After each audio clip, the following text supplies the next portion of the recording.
देश में दूसरी बार दलित सीजीआई ने कमान क्या संभाली, सत्ता पक्ष में खलबली मच गई। एक और जहां शपथ के बाद अपने सूटबूट वाले पीएम साहब ने नए सीजीआई का आगे बढ़ के अभिवादन किया है, दूसरी ओर शायद बीआर गवई पे प्रेशर बनाने का नया खेल शुरू हो चुका है। राष्ट्रपति द्रौपदी मुर्मू जी अपने उपराष्ट्रपति के दिखाए रास्ते पे आगे बढ़ती दिख रही हैं। हाल ये है कि एक और जहां नए सीजीआई ने शपथ ली है, दूसरी ओर शपथ लेते ही राष्ट्रपति द्रौपदी मुर्मू ने एक 14 सवालों का लंबा चौड़ा लेटर बीआर गवई को थमा दिया है और साथ ही इस पे जवाब भी देने की बात कही है। इससे एक नया बखेड़ा शुरू हो गया है। राष्ट्रपति जी ने कौन सा लेटर नए सीजीआई को दिया है और कौन से ऐसे सवाल किए हैं जो राष्ट्रपति सीधे तौर पे विधायिका और न्यायपालिका के बीच तकरार को बढ़ाने वाला है। ये सब कुछ मैं आपको अपनी इस रिपोर्ट में बताऊंगी, साथ ही इस पर भी चर्चा करूंगी कि क्यों कहा जा रहा है कि ये 14 सवाल नए सीजीआई पे प्रेशर बनाने के लिए किया जा रहा है। इसका उपराष्ट्रपति जगदीप धनखड़ से क्या वास्ता है। नमस्कार, आप देख रहे हैं 4 PM और मैं हूं आपके साथ सिमरन। दोस्तों, देश को दूसरी बार दलित सीजीआई के रूप में बीआर गवई मिले हैं और सबसे खास बात यह है कि नए सीजीआई का परिवार संविधान रचयिता बाबा साहेब भीमराव अंबेडकर के बहुत करीबी रहा है। खास तौर से नए चीफ जस्टिस के पिता का सीधा संबंध बाबा साहेब से था। ऐसे में एक बात तो साफ है कि नए सीजीआई बीआर गवई के काल में बाबा साहेब के संविधान के अनुरूप ही हर फैसला होने हैं। लेकिन शायद ये बात अभी से सत्ता के शीर्ष पदों पर बैठे लोगों को खल गई है। बता दें आपको, कल ही यानी कि 14 मई बुधवार को बीआर गवई को खुद राष्ट्रपति जी ने शपथ दिलाई है और शपथ दिलाते ही एक 14 सवालों का लंबा चौड़ा लेटर भी थमा दिया है। खबर देखिए, खबर मौजूद है दैनिक भास्कर की।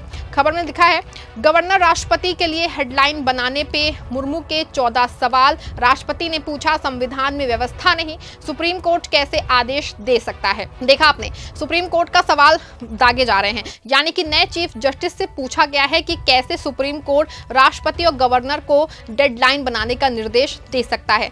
राष्ट्रपति ने पूछा है कि सुप्रीम कोर्ट को यह अधिकार किसने दे दिया है कि वो राज्यपाल और राष्ट्रपति को दिशा निर्देश दे। आपको बता दें कि राष्ट्रपति ने सिर्फ सवाल नहीं पूछे हैं, बल्कि सीधे तौर पे ना सही लेकिन सवाल पूछ के एक बात तो साफ कर दी है कि न्यायपालिका और विधायिका में वर्चस्व की लड़ाई शुरू हो गई है। आपको बता दें कि पिछले दिनों पूर्व सीजीआई ने एक बहुत बड़ा फैसला सुनाया था। दरअसल ये मामला तमिलनाडु गवर्नर और राज्य सरकार के बीच हुए विवाद से उठा था, जहां गवर्नर से राज्य सरकार के बिल रोक के रखे थे। सुप्रीम कोर्ट ने 8 अप्रैल को आदेश दिया था कि राज्यपाल के पास कोई वीटो पावर नहीं है। इसी फैसले में कहा गया था कि राज्यपाल की ओर से भेजे गए बिल पे राष्ट्रपति को 3 महीने के भीतर फैसला लेना होगा।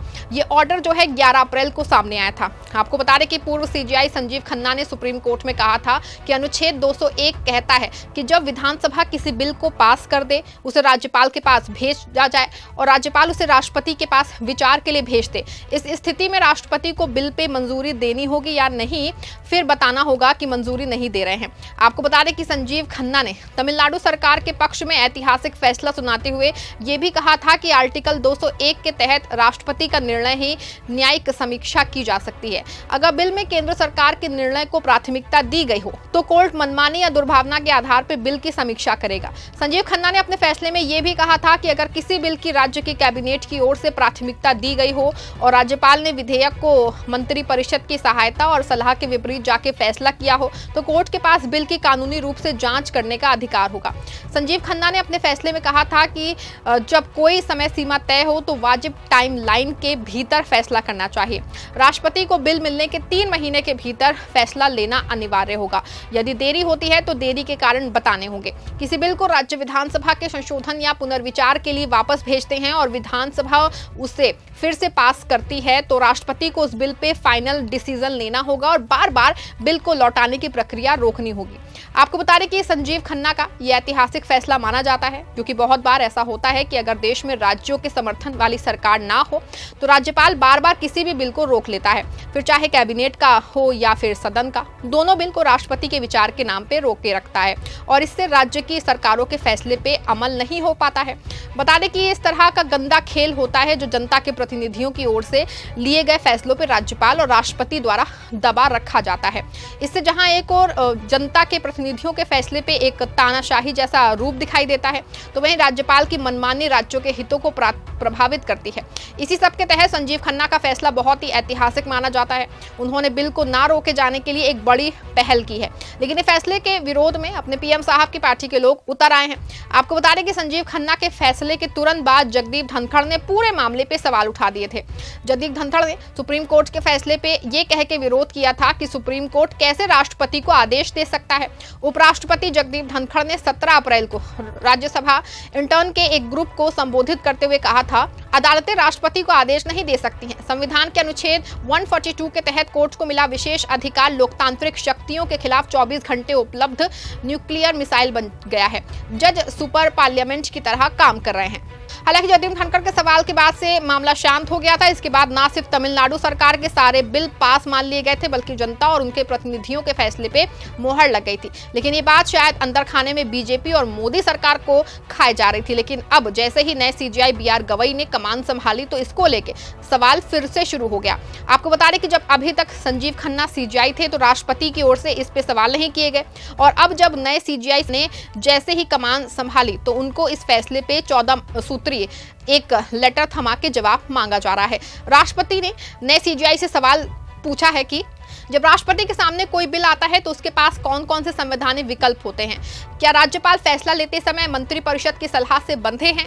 क्या राज्यपाल के फैसले को अदालत में चुनौती दी जा सकती है?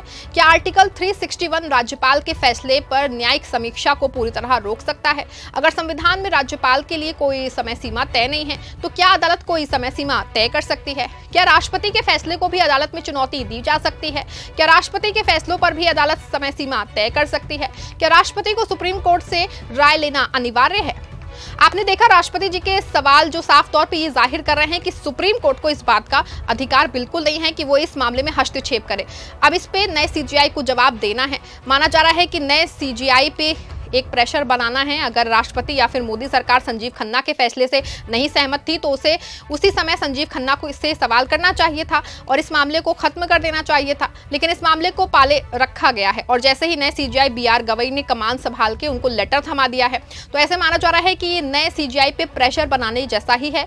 हालांकि नए सीजीआई इसका सही जवाब देने में सक्षम है, लेकिन विधायिका और न्यायपालिका के टकराव बढ़ना तय माना जा रहा है। आपको क्या लगता है कि क्या राष्ट्रपति जी की ओर से ये लेटर नए सीजीआई पे प्रेशर बनाने के लिए दिया गया है कि राष्ट्रपति या मोदी सरकार को ये फैसला संजीव खन्ना के रहते ही खत्म नहीं कर देना चाहिए था? राष्ट्रपति की ओर से किए गए सवालों को आप किस रूप में देखते हैं? अपनी राय कमेंट्स में जरूर लिखिएगा। खबर अच्छी सच्ची लगी है तो खबर को लाइक और शेयर भी जरूर कर दीजिएगा।